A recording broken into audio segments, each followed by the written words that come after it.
आपल्याला भेटायला मी येईन, त्यानुसार मी आपल्याला भेटून निघणार आहे. आत्ता आपल्या भेटीचा उद्देश किंवा हेतू तुमच्या सगळ्यांना कळलाच असेल.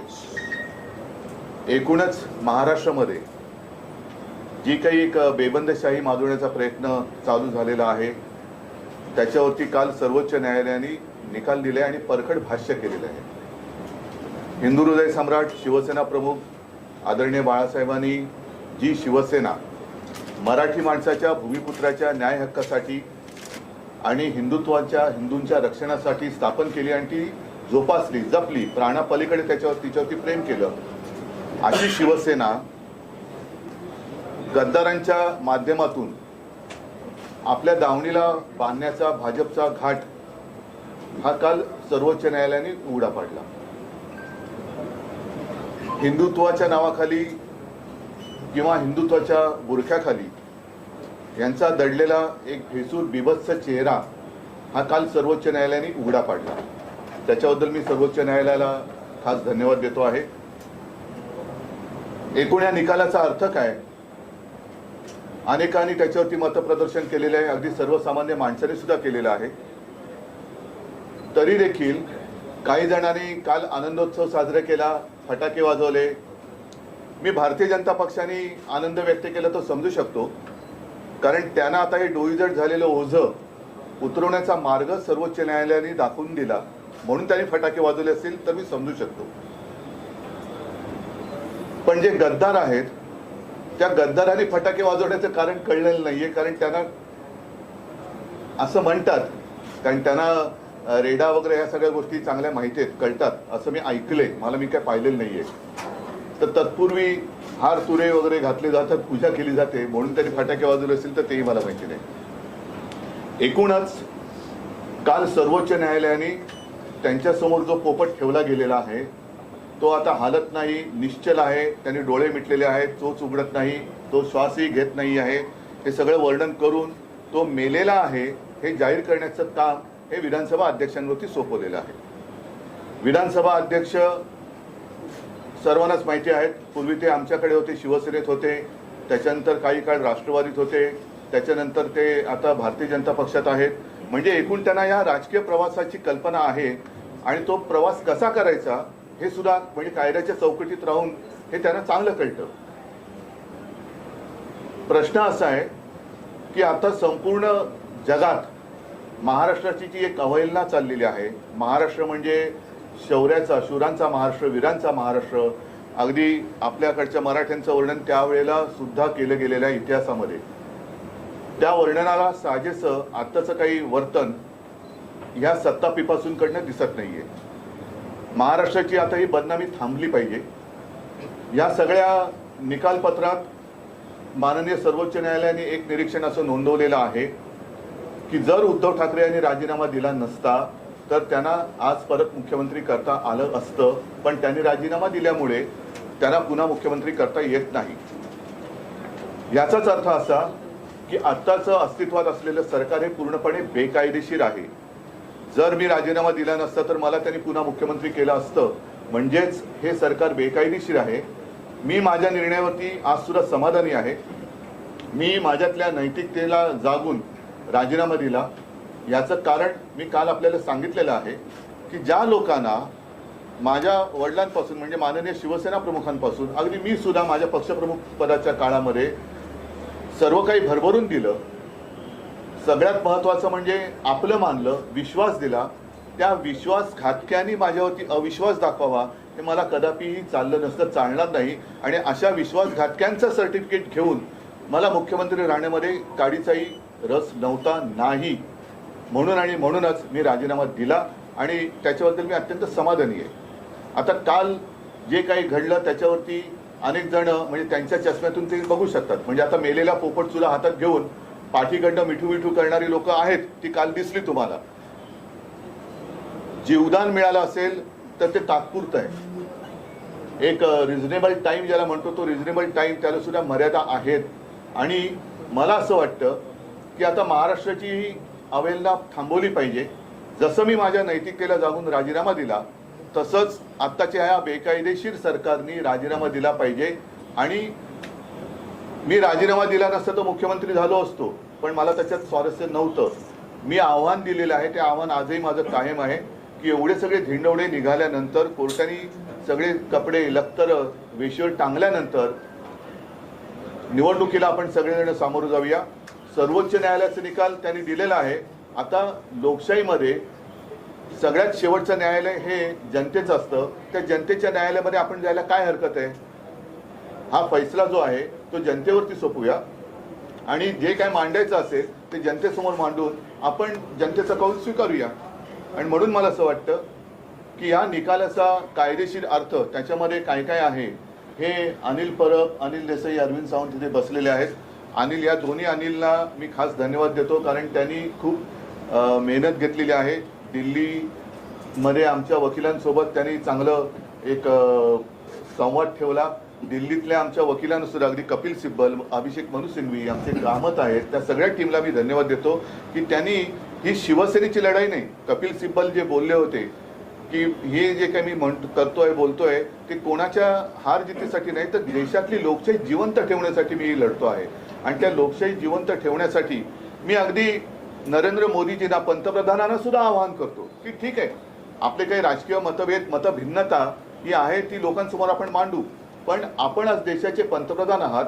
आपल्या देशामध्ये हा नंगा नाच जो सुरू आहे, बेबंदशाही जी सुरू आहे, त्यातनं देशाची तर बदनामी होतेच आहे, पण आपली सुद्धा बदनामी होते आहे. म्हणून आपण हे जे आपले बदनामी करणारी आपली लोक आहेत त्यांना चाप लावा. आणि पुन्हा एकदा सांगतो, देशात हिंदुस्थान, हिंदुत्व म्हटल्यानंतर नैतिकतेला महत्त्व आहे. त्या हिंदुत्वाचे धिंडवडे, आपल्या हिंदुस्थानचे धिंडवडे आणि मोदीजी आपल्या कारभाराचे सुद्धा धिंडवडे 33 जगातल्या 33 देशात नाही, जगातल्या प्रत्येक देशामध्ये निघू नयेत अशी माझी एक आपल्याला विनंती आहे. आणि म्हणून अध्यक्ष महोदय त्यांच्या परीने निर्णय घेतीलच, त्यांना तो घ्यावाच लागेल, कारण ती चौकट सर्वोच्च न्यायालयाने आखून दिलेली आहे. आणि त्यांनी उलटं काही केलं तर ज्याप्रमाणे आम्ही निवडणूक आयोगाच्या निकालाच्या विरुद्ध सर्वोच्च न्यायालयात पुन्हा गेलेलो आहोत, तसंच जर इकडे वेडवाकड झालं तर पुन्हा आम्हाला सर्वोच्च न्यायालयाचे दरवाजे उघडे आहेत. आणि त्याच्यानंतर जी काही बदनामी होईल ती मात्र मग यांना जगात तोंड दाखवायला जागा राहणार नाही. म्हणून मी पुन्हा एकदा सांगतो, आज तर अध्यक्ष महोदय परदेशात आहेत, त्यांनी लवकरात लवकर यावं आणि हा निकाल लवकर जो आहे सर्वोच्च न्यायालयाच्या निर्देशाप्रमाणे तो लावावा, निर्णय घ्यावा. आता मी अनिल तुम्हाला विनंती करतो की तुम्ही आपली जी काही निरीक्षण आहेत सर्वोच्च न्यायालयाने दिलेली ती या माध्यमातून जनतेसमोर मांडावी. टेबल असेल.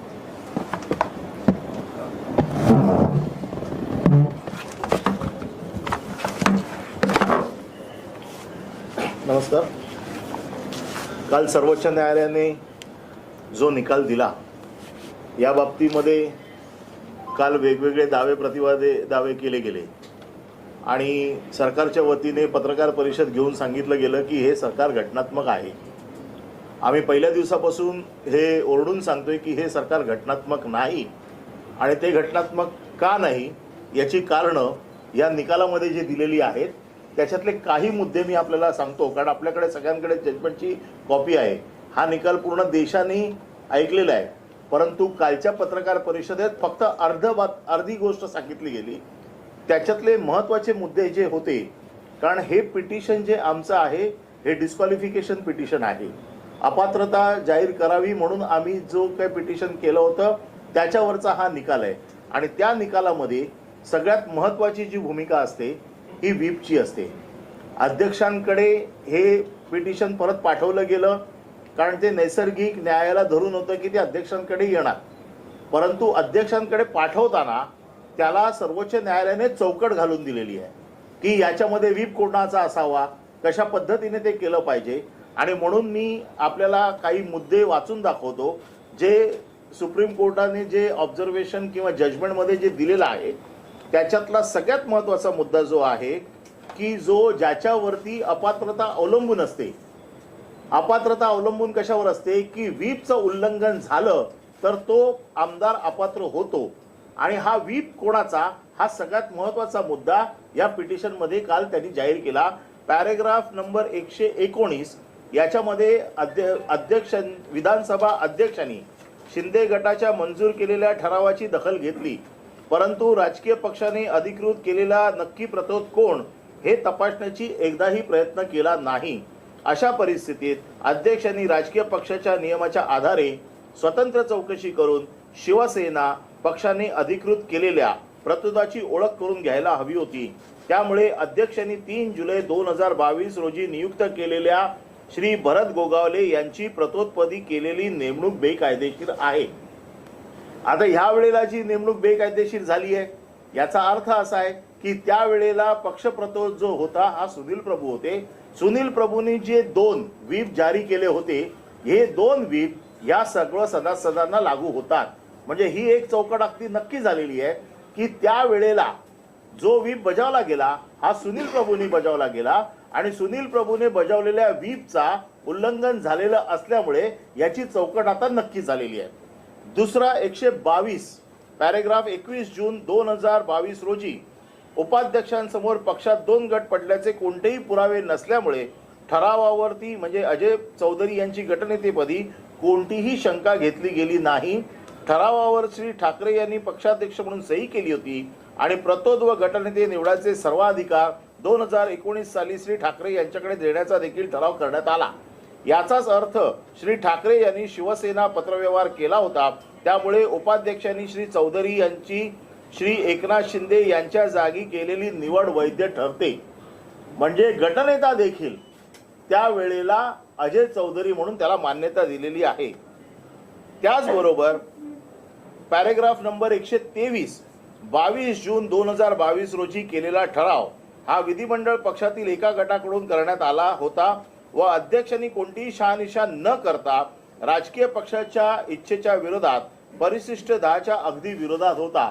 म्हणजे आम्ही सर्व पहिल्या दिवसापासून ओरडतोय की शेड्यूल 10 हे याच्यामध्ये सगळ्यात महत्त्वाचं आहे, त्याच्या विरोधात अध्यक्षांनी काम केले। त्यामुळे अध्यक्षांनी श्री शिंदे यांची केलेली निवड ही अवैध ठरते। म्हणजे शिंदेना देखील ग्रुप लीडर म्हणून जी मान्यता होती ती देखील त्यामुळे काढून घेण्यात आलेली आहे। आता प्रश्न असा आहे की त्याच्यामध्ये रिझनेबल टाइम मध्ये हे सगळं त्यांनी ऐकावं असं म्हटलेलं आहे। आज आम्ही पत्रव्यवहार करतोय की कालच्या निर्णयाची प्रत घेऊन आम्ही आज अध्यक्षांना पत्र देतोय की रिझनेबल टाइम मध्ये हे करावं। प्रश्न असा आहे की रिझनेबल टाइमची व्याख्या काय। हे जे आमचं पिटिशन जे आहे या पिटिशन मध्ये activity against the party on the floor म्हणजे फ्लोर वरती त्यांनी जे काही पक्षाच्या विरोधात केलेलं काम आहे हे तपासण्यासाठी बाहेरच्या कुठल्या यंत्रणांची गरज नाही। हे तपासण्यासाठी कुठले पुरावे साक्षीदार आणण्याची गरज नाही। विधानसभेतच हा रेकॉर्ड आहे, विधानसभेत व्हिडिओग्राफी आहे, विधानसभेत प्रोसिडिंग आहे ज्याच्यामध्ये अतिशय स्पष्ट झालेलं आहे।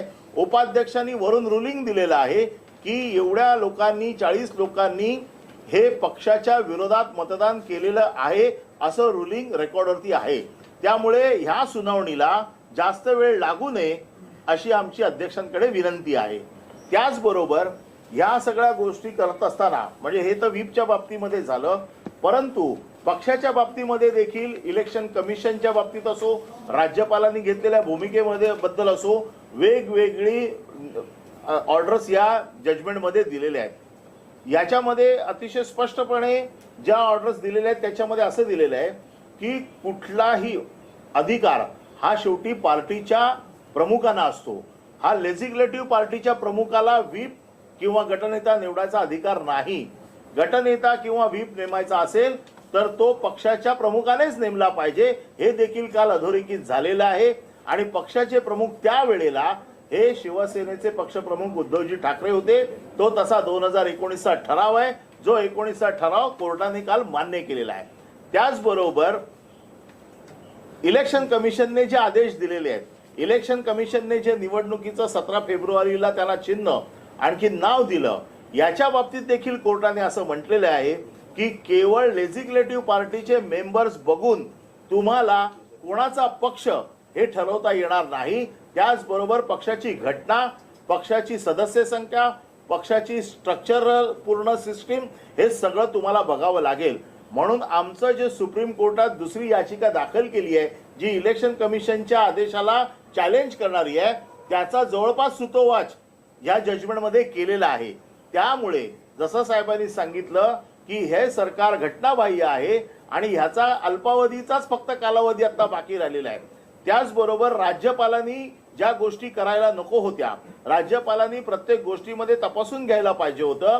प्रत्येक गोष्ट केवळ देवेंद्र फडणवीस आणि 7 अपक्ष आमदारांनी दिलेल्या पत्राच्या आधारावरती राज्यपालांनी अधिवेशन बोलवलं, राज्यपालांनी फ्लोर टेस्ट घ्यायला लावली. त्याच्यामुळे कुठलेही सबळ पुरावे न देता अशा प्रकारे राज्यपालांना अधिवेशन बोलवण्याचा अधिकार नाही, राज्यपालांना फ्लोर टेस्ट घेण्याचा अधिकार नाही. म्हणजे ह्या सगळ्या गोष्टी ज्या आहेत, आम्ही पहिल्या दिवसापासून सांगतोय की या घटनाबाह्य आहेत. या घटनाबाह्य गोष्टींचा पूर्ण उल्लेख या सगळ्या जजमेंटमध्ये केलेला आहे. आणि सगळ्यात महत्त्वाचं म्हणजे की शेड्यूल 10 जे आहे, ज्याच्यामध्ये परिशिष्ट 10 मध्ये अपात्रतेपासून वाचण्याची जी कारणं आहेत, या अपात्रतेपासून वाचण्याच्या कारणांमध्ये कुठला बचाव यांच्यासाठी उपलब्ध आहे. स्प्लिट हा बचाव होऊ शकत नाही.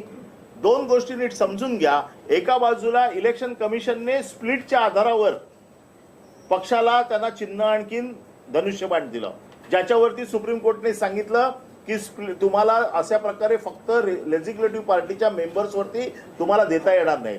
दुसऱ्या बाजूला शेड्यूल 10 मध्ये जे 3 कलम वगळल्याच्या नंतर जो बचाव उरतो तो फक्त मर्जरचा राहतो, तो यांनी घेतलेला नाही.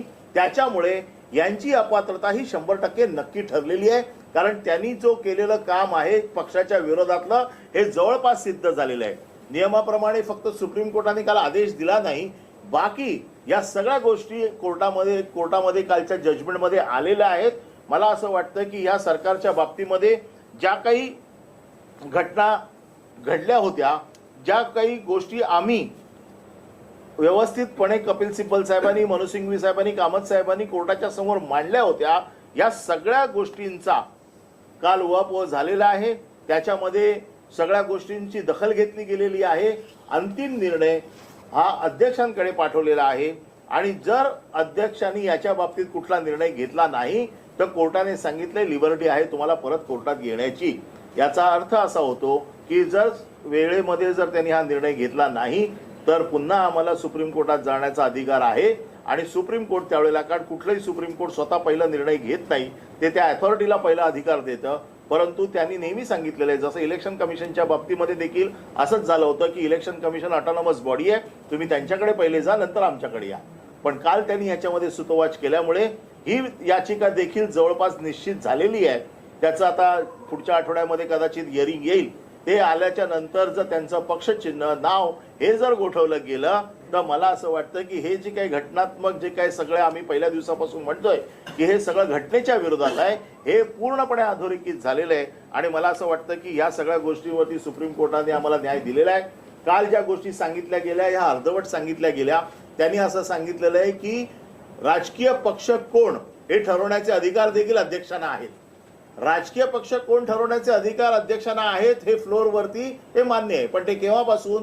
17 फेब्रुवारी 2022च्या नंतर, 23च्या नंतर जे काही अधिकार दिलेले आहेत ते पुढे लागू होतात.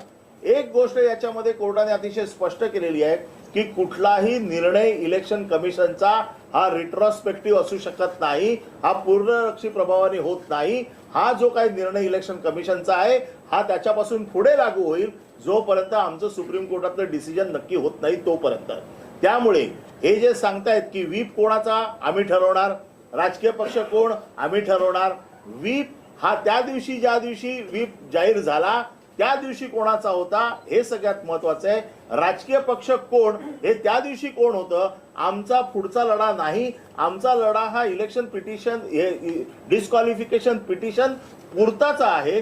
त्या दिवशीची जी परिस्थिती आहे त्या परिस्थितीमध्ये शिवसेना, उद्धव ठाकरे हे पक्षप्रमुख म्हणून त्यांनी अधिकार ज्यांना दिलेले आहेत त्या ठरावाच्या आधारावरती हे सगळं पिटिशन ऐकलं जाईल. त्याच्यामुळे जे लोकांना वेगवेगळ्या पद्धतीने सांगितलं जातं त्याची स्पष्टता आपल्याकडे यावी म्हणून आपल्याला मी सगळ्या ह्या गोष्टी पॅरेग्राफ प्रमाणे सांगितलेल्या आहेत. याच्या बाबतीत आपल्याला कोणाला काही शंका असेल तर आपण विचारावी. मला असं वाटतं की आमच्याकडनं ही बाजू आता अतिशय स्पष्ट झालेली आहे की यांना कुठल्याही परिस्थितीत आता बचाव नाही. हा फक्त काही वेळेचा प्रश्न आहे आणि ती वेळ लवकरात लवकर आम्ही संपुष्टात आणू.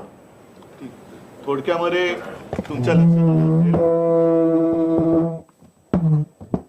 की एखादी गाडी उतारावरती घसरायला लागली तशी त्या घरंगळणाऱ्या गाडीला डबल इंजिनाचा वेग आहे असं दाखवत जे होते त्यातलं एक इंजिन कसं बोगस आहे आणि हा कारभार उतरणीला लागलेला आहे, त्याला वेग नाही म्हणणार, त्याला आपण पिचॅट म्हणू. आणि म्हणूनच लवकरात लवकर ह्या डबल इंजिनमधले एक जे पोकळ इंजिन आहे ते आता बाजूला काढून टाकलेलं पाहिजे. अगदी आरेमध्ये तर नाहीच, पण त्याला कांजूरच्या कारशेडमध्ये नेऊन रिपेअर करायला हरकत नाही आहे. तूर्त मी एवढंच सांगेन की पुन्हा एकदा माननीय पंतप्रधानांना सुद्धा मी विनंती करतोय की नैतिकता म्हणून जी काही गोष्ट असते जिच्यात हिंदुत्वाचा तो आत्मा आहे, सत्ता पिपासूपणा हा एक वेगळा भाग झाला, पण गद्दारी करून, हरामखोरी करून आणि सगळ्यात महत्त्वाचं म्हणजे ज्या हिंदू हृदय सम्राट शिवसेना प्रमुखाने मी पुन्हा सांगेन की हिंदुत्वाच्या रक्षणाची, हिंदूंच्या रक्षणाची जबाबदारी बाकी सगळे पळाले होते तेव्हा आपल्या शिरावरती घेतली होती. त्यांच्यासह शिवसेना चोरून आपली बटीक बनवण्याचा प्रयत्न जो आपण चालवलेला आहात तो काल सर्वोच्च न्यायालयाने उघडा पाडलेला आहे. म्हणून महाराष्ट्राची ही बदनामी ताबडतोब थांबवावी. तातडीने या सरकारला पाय उतार होणं भाग पाडलं गेलं पाहिजे आणि लवकरात लवकर निवडणुका घेतल्या जाव्यात ही आमची मागणी आहे. रिझनेबल टाइम म्हणजे किती? कारण त्या मणिपूरच्या केसमध्ये आपण एक म्हटलं की 3 महिन्यामध्ये ते म्हणूनच म्हटलं की रिझनेबल टाइम. मणिपूरची केस, जिथे केस ही पूर्णपणे मेरिटवरती चालते, जिथे एव्हिडन्स लीड करावा लागतो, जिकडे बचावासाठी साक्षीदार आणावे लागतात, अशा गोष्टीला वेळ लागतो. परंतु ह्या केसमध्ये वेळ लागायचा प्रश्नच नाही आहे, कारण सगळे पुरावे आहेत. एकच आता याच्यामध्ये हा थोडासा किचकट विषय होऊ शकेल की राज्यपालांची कृतीच बेकायदेशीर ठरवलेली आहे. अशा बेकायदेशीर कृतीमधला एक भाग जर अध्यक्ष निवडीचा असेल तर ती सुद्धा कायदेशीर आहे का? चुकीचं आहे. हा सुद्धा एक महत्वाचा भाग आहे. आणि म्हणून त्यावेळेला उपाध्यक्ष जसं व्हीप आमचा मानला आणि नंतरचा व्हीप बेकायदेशीर ठरवला, तसं अध्यक्षांची निवड सुद्धा कायदेशीर आहे का बेकायदेशीर हे सुद्धा तपासावं लागेल. कारण हे सगळं जे अधिवेशन बोलवण्याची पद्धतच किंवा ती तिथूनच जर का ह्या बेकायदेशीर घटनांची मालिका सुरू होत असेल तर त्या घटनांच्या मालिकेतील एक घटना ही अध्यक्षांची निवड आहे. आणि काल कोर्टाने मान्य केलं की ती बेकायदेशीर आहे, म्हणून असं तुम्हाला मुख्यमंत्री करू. हा बरोबर आहे. हा एक महत्वाचा मुद्दा आहे. म्हणजे कोर्टाने स्पष्ट जजमेंटच दिलेलं आहे की कोर्टाने जर काय मान्य नसतं केलं तर मला मुख्यमंत्री पद घोषित केलं गेलं असतं. हे कोर्टाने, सर्वोच्च न्यायालयाने नमूद केलं नसतं. मुख्यमंत्री उपमुख्यमंत्र्यांनी म्हटलंय, कारण तुम्ही जो मुद्दा वारंवार उपस्थित करता की नैतिकतेच्या आधारावर तुम्ही राजीनामा दिला.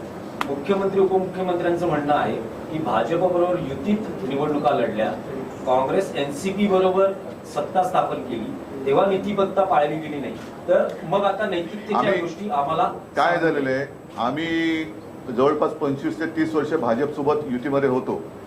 म्हणून ते म्हणतात ना ते की काय कोणा शेजारी काय बांधलं, वाण नाही पण गुण लागला. तसा एक तो वाण नाही पण थोडा काळ गुण लागला असं त्यांना वाटत असेल. कारण काल नितीश कुमार आणि तेजस्वी येऊन गेले. त्यांचं सरकार यापूर्वी पण होतं, ते चांगलं चाललेलं सरकार तोडून भाजप त्यांच्या संसारात घुसली होती. मुफ्ती मोहम्मद सईद बरोबर सुद्धा हिंदुत्व सोडून सत्तेचा पाठ पाडला होता. तर ही त्यांना जर का नैतिकता वाटत असेल तर त्यांचा प्रश्न योग्य आहे. राज्यपालांच्या या भूमिकेमुळे राज्यपाल एकच राज्यपालांचा जो काही एक रोल किंवा राज्यपालांची भूमिका ही अत्यंत घृणास्पद आहे. आणि म्हणून मी आपल्याशी बोलताना मागे एकदा बोललो होतो की निवडणूक आयुक्त हे नेमण्याची सुद्धा एक प्रक्रिया असली पाहिजे. जसं एक न्यायवृंद हा एक प्रकार आहे, तसंच निवडणूक आयुक्त नेमण्यासाठी सुद्धा एक प्रक्रिया पाहिजे. सुदैवाने किंवा योगायोगाने त्याच सुमारास सर्वोच्च न्यायालयाने त्याच्याबद्दलही निर्णय दिला आणि निवडणूक आयुक्त नेमताना सुद्धा कोण कोण त्याच्यात असले पाहिजेत ही एक त्यांनी नियमावली दिलेली आहे. तसंच राज्यपाल, एक तर राज्यपाल ही संस्था जर आपल्या घरगड्याप्रमाणे वापरली जात असेल तर ही संस्था बरखास्त करायला पाहिजे. कारण आम्ही म्हणजे राजकारणी लोक हे लोकप्रतिनिधी असतात. त्या लोकप्रतिनिधीमध्ये हा वरून लादलेला माणूस जर आपली मनमानी करणार असेल तर ही पदं शोभेची पदं नाही आहेत, तर ती उपद्व्यापी पदं आहेत. तर ती राज्यपाल संस्था एकतर बरखास्त करावी. अन्यथा राज्यपाल कोण असावे, राज्यपाल नेमण्यासाठी सुद्धा अगदी राष्ट्रपतींचा तो अधिकार असला तरी तो कोण गाजवतोय हे गेले 70-75 वर्ष आपण पाहतो आहोत. तर राज्यपाल नियुक्ती करताना सुद्धा एक काहीतरी नियमावली किंवा एखादा जसं कोलिजियम किंवा न्यायवृंद आहे त्याप्रमाणे एखादं एक संस्था असायला पाहिजे. आणि हे राज्यपाल पूर्वाश्रमीचे कोणत्या पक्षाचे कार्यकर्ते आहेत का? आत्ताचे सुद्धा राज्यपाल जे होते आता कोश्यारी, ते इथून गेल्यानंतर बरोबर त्यांच्या संघाच्या पोशाखामध्ये वेशामध्ये फोटो आला. असे जर का कार्यकर्ते, संघाचे कार्यकर्ते, पक्षाचे कार्यकर्ते राज्यपाल म्हणून आपल्याकडे नसलेल्या राज्यात नेमून तिकडे हे उपद्व्याप होणार असतील तर मग या कारभाराला काहीच अर्थ नाही आहे. खरी ही यंत्रणा खूप चांगली आणि आदरपूर्वक असायला पाहिजे, जी पूर्वी होती, पण ही या लोकांनी केवळ आपल्या हव्यासापायी तिची बर्बादी करून टाकलेली आहे. म्हणून जोपर्यंत ह्या राज्यपाल नियुक्तीवरती काही एखादी नियमावली येत नाही, मला असं वाटतं तोपर्यंत सरळ राज्यपाल पदच रद्द करावं. कारण दिल्लीमध्ये सुद्धा हा अत्यंत महत्वाचा निर्णय सर्वोच्च न्यायालयाने दिलेला आहे, काल दिलेला आहे, की तिकडे नायब राज्यपाल यांची जी काही लुडबुड चालते ती लुडबुड तिला बुच लावलेलं आहे. साहेब, तुम्हाला असं वाटतं का की मुद्दामून अध्यक्ष हे वेळखोपणा करतील? कारण जसं तुम्ही निवडणूक आयोगाच्या चॅलेंज केलेलं आहे, जोपर्यंत सर्वोच्च नाही अध्यक्ष, मी तुम्हाला म्हटलं ना, अध्यक्षांना कायद्याच्या चौकटीत राहून पक्षांतर कसं करावं याचा चांगला अनुभव आहे. त्यांच्या एवढा अनुभव कदाचित कोणाला नसेल, पण बेकायदेशीर पक्षांतर झालेलं आहे आणि ते क्लिअर कट सर्वोच्च न्यायालयाने, कारण आपले अध्यक्ष महोदय हे वकील सुद्धा आहेत, त्याच्यामुळे कदाचित इतरांपेक्षा त्यांना कायदा कळत तरी असावा. तर त्यानुसार ते जे काही लिहिलेलं आहे, नाहीतर आम्हाला पुन्हा सर्वोच्च न्यायालयात जावं लागेल.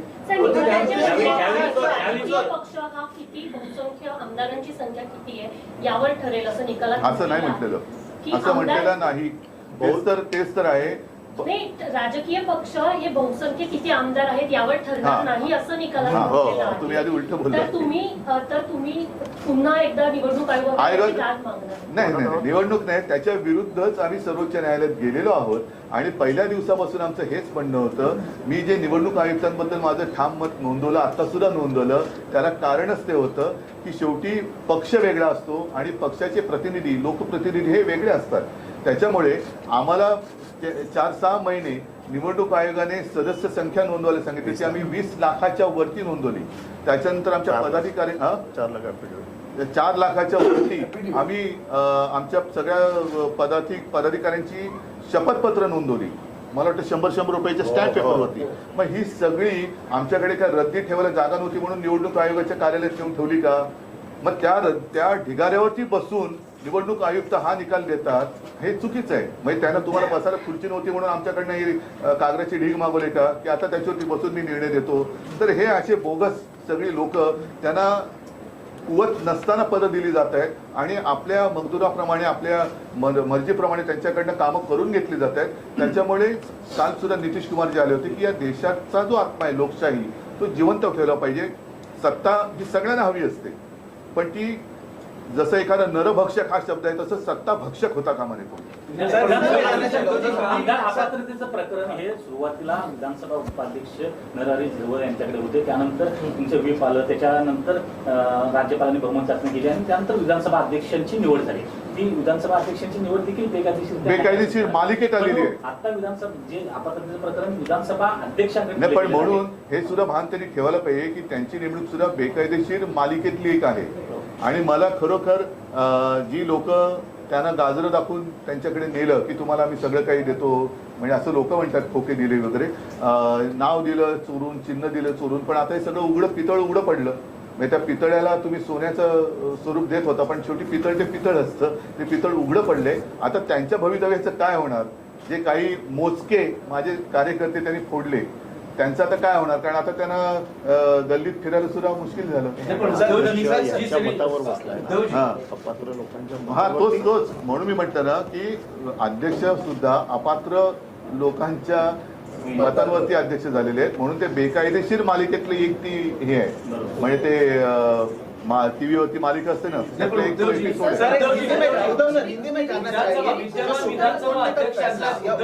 ऑब्जर्वेशन थे वो बहुत कड़े थे, लेकिन जो फैसला है वो स्पीकर को लेने कहा गया है. टाइम फ्रेम की बात कही गई है, आप लोग इसके लेकर पत्र लिख रहे हैं, कितना टाइम फ्रेम की मांग आप कर रहे हैं? साथ ही साथ राज्यपाल को लेकर कई सारी चीजें कही गई, लेकिन उसको कोई पनिशमेंट या उससे लेकर कुछ नहीं कहा. त्याच्यात मैं जरूर बात करूंगा, लेकिन जो आपने सवाल पूछे उसका ठीक से उत्तर आप ये ध्यान में रखना चाहिए, कल का जजमेंट जो था इसमें कोई ऑब्जर्वेशन नहीं था, इसमें कंक्लूजन लिखा हुआ है तो इट्स अ जजमेंट, ये जजमेंट है, ये किसी को तोड़ नहीं सकते। ये ऑब्जर्वेशन कल उनके जो प्रतोष जो बेकायदेशीर डिसाइड किए गए, उन्होंने कहा ये निकाल नहीं है। मतलब इतनी भी अगर किसी को जानकारी नहीं है, ऐसे आदमी को अगर प्रतोष करेंगे तो पार्टी की क्या हाल हो सकती है आप जान दो। उसके अलावा जो ऑब्जर्वेशन में लिखा हुआ है, तो आप जो कहते हैं कि रीजनेबल टाइम, हम तो मांग करेंगे 15 दिन के अंदर ये डिसाइड होना चाहिए, क्योंकि इसमें कोई जांच पड़ताल करने की कोई बात नहीं है। सब रिकॉर्ड अवेलेबल है, उसको सिर्फ चेक करना है और डिसीजन देना है। मुझे ऐसे लगता है कि जैसे साहब ने बताया कि राहुल नार्वेजीकर को ये सब चीजें मालूम है, और उनकी भी जो अपॉइंटमेंट है, ये जो 39 लोग जो डिस्क्वालिफिकेशन के अम्ब्रेला के नीचे है, इनके वोट से हुई हुए है। अगर उनके वोट जिस दिन अपात्र हो जाएंगे, उस दिन अध्यक्ष भी चले जाएंगे। नाही, पण उद्धवजी एवढी सगळी ताशेरे वगैरे सगळं ओढलं तरी विधानसभा अध्यक्ष म्हणून राहुल नार्वेकर त्यांना काही बेकायदेशीर ठरवलेलं नाही, त्यामुळे निर्णय त्यांच्याकडेच आहे. त्याच्यामध्ये पुन्हा एक गोष्ट लक्षात घ्या की अध्यक्षांच्या अधिकारावरती नबीब राबिया केस ही अवलंबून होती. त्या केसचा रेफरन्स 7 बेंचच्या जजेसकडे गेलेला आहे, म्हणून याच्यावरती आता भाष्य करणं योग्य होणार नाही. ते आम्ही नबीब राबिया केस ज्या वेळेला सुनावणीला येईल त्याच्यावरती करू. परंतु अपात्रतेचा मुद्दा ज्या दिवशी जाहीर होईल त्या दिवशी आपोआप अध्यक्षांना जावं लागेल, कारण अध्यक्ष हे 40 लोकांची मतं घेऊन अध्यक्ष झाले. ही 40 मतं जर वजा केली तर ते अध्यक्ष होऊ शकत नाहीत. त्याच्यामुळे अध्यक्षांचे अधिकार, कारण नबीब राबिया केसमध्ये जे म्हटलेलं आहे की ज्या अध्यक्षांवरती अविश्वासाचा ठराव आहे किंवा जे डिस्प्यूटमध्ये अध्यक्ष आहेत त्यांना हे अधिकार आहेत की नाही. परंतु जसं साहेबांनी सांगितलं की ही जी बेकायदेशीर वृत्त्यांची मालिका होती त्याच्यातला एक एपिसोड जो आहे, ही अध्यक्षांची निवड आहे, हे सगळं जर अवैध असेल तर अध्यक्ष कसे वैध होऊ शकतात, हा मुद्दा परत आम्ही कोर्टामध्ये विचारणारच आहोत. पण त्याचबरोबर कोर्टाने दिलेल्या निर्णयाचा आदर करून आम्ही आता कोर्टाने सांगितले ना तुम्ही अध्यक्षांकडे जा, तर आम्ही पहिले अध्यक्षांकडे जाऊ. कोर्टाच्या निर्णयाचा पूर्ण आम्ही निर्णयाचा आदर करून आम्ही अध्यक्षांकडे जाऊ. पण त्याचबरोबर हा अध्यक्ष अवैध कसा आहे, हा बेकायदेशीर कसा आहे, याची वेगळी दाद देखील आम्ही मागू.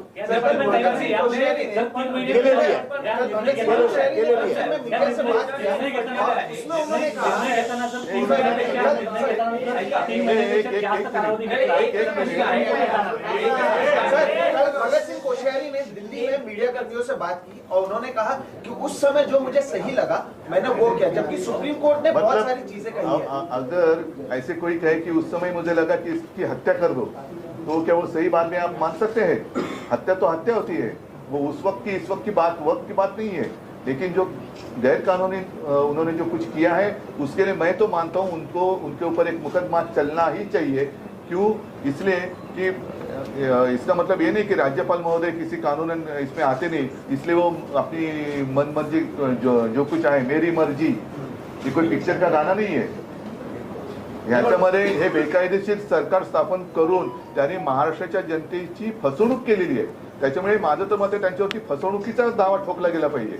मग त्याच्यात ते 420 असेल काय असेल तो बघा, पण ही अशी माणसं हे राज्यपाल पदाची अवहेलना करतायत. त्याच्यामुळे एकाला शिक्षा झाली तर उद्या असं कोणी करण्याचं धाडस करणार नाही. कारण जेव्हा पदाची शपथ घेतली जाते तेव्हा घटनेवरती हात ठेवून ती शपथ घेतली जाते, आणि त्याचाच जर का तुम्ही भंग करणार असाल, म्हणजे घटनात्मक पद घटनात्मक आहे पण कृत्य घटनाबाह्य आहे, तर समर्थन कसं होऊ शकेल?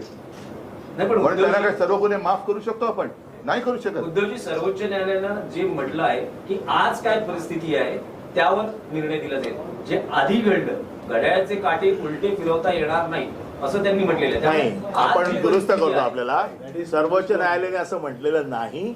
सर्वोच्च न्यायालयाने असं म्हटलेलं आहे, हा व्हीप ज्या वेळेला, हे तुम्ही पुन्हा एकदा समजून घ्या, सगळी गल्लत लोक तिथेच करतायत. आज काय आहे त्याच्यावर नाहीये. ज्या दिवशी हे हा विशेष डिस्क्वालिफिकेशन पिटिशनचा आहे, ज्या दिवशी डिस्क्वालिफिकेशन पिटिशनच्या वेळेला राजकीय पक्ष कुठला होता, त्याचे अधिकार काय होते, त्याचा व्हीप काय होता, आज जर असला असतं तर आज त्यांचा व्हीप आहे, आज त्यांचा गटनेता आहे, अध्यक्ष आहे. मग हे सगळं करण्याचा उपयोगच नव्हता. पुन्हा सांगतोय की हे सगळं प्रकरण डिस्क्वालिफिकेशन पिटिशनशी संबंधित आहे. त्यामुळे इथे जो काही नियम लागला जाईल, हा डिस्क्वालिफिकेशन पिटिशन ज्या दिवशी आलं किंवा व्हीप ज्या दिवशी गेला त्या दिवशीची परिस्थिती काय आहे हे आणि कोर्टाने इलेक्शन कमिशनचे पण जे निर्णय आहेत हे रिट्रॉस्पेक्टिव्ह करता येणार नाही असं स्पष्ट म्हटलेलं आहे. त्याच्यामध्ये त्यांनी पहिलं असं म्हटलं की मी आल्यावर पहिला निर्णय राजकीय पक्ष कोणाचा तो आता 17 फेब्रुवारीच्या नंतरचा 17 फेब्रुवारीच्या नंतर कुठला राजकीय पक्ष विधानसभेत ठरवायचा हा त्यांचा अधिकार आहे. आम्हाला त्याची चॅलेंज करायची गरज नाही. परंतु डिस्क्वालिफिकेशन पिटिशन ज्या दिवशी फाईल झालं किंवा व्हीप ज्या दिवशी गेला त्या दिवशी राजकीय पक्ष कोण होता हा मुद्दा महत्वाचा आहे. आणि एक मिनिट, आणि त्यांनी समजा त्या पक्षाला ओळखलं, म्हणजे ओळख कोणाची तो ओळख, तर त्याचं त्या पक्षाचं आयुष्य 17 फेब्रुवारी तर ते अपात्र होईपर्यंतच राहील.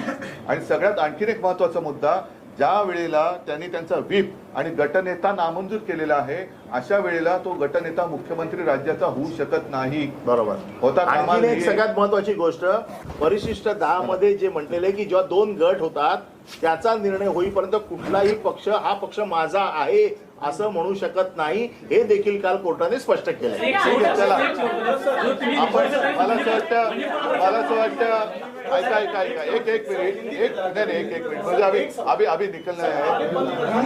प्रधान से आपने एक जो है अपील की है इस सरकार को लेकर, आपने कहा है हिंदुत्व का आपने हवाला दिया. उस अपील के बारे में मैं प्रधानमंत्री जी से विनती करना चाहता हूँ. ठीक है, राजनीति जो भी है वो अपनी जगह है, लेकिन सवाल देश की प्रतिमा, हिंदुत्व की प्रतिमा और हमारे अपने महाराष्ट्र की प्रतिमा का है, जिसकी बदनामी पूरे विश्व में हो रही है.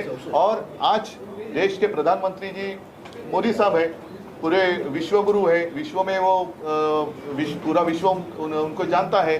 तो उनके नेतृत्व में अपने देश में ऐसा गलत कारोबार हो रहा है, ये अपने लिए और उनके लिए शोभा देने वाली चीज़ नहीं है. और इसलिए मैं उनको रिक्वेस्ट कर रहा हूँ कि आपके कार्यकाल में ऐसे बदनामी करने वाले लोगों को आप रोकिए और महाराष्ट्र की सरकार जो है उसको इस्तीफा देने के लिए कह दीजिए और हम जनता के दरबार में जाएंगे. ठीक है, धन्यवाद.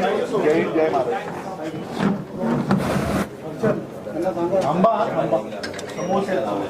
शेयर और सब्सक्राइब जरूर करें. धन्यवाद.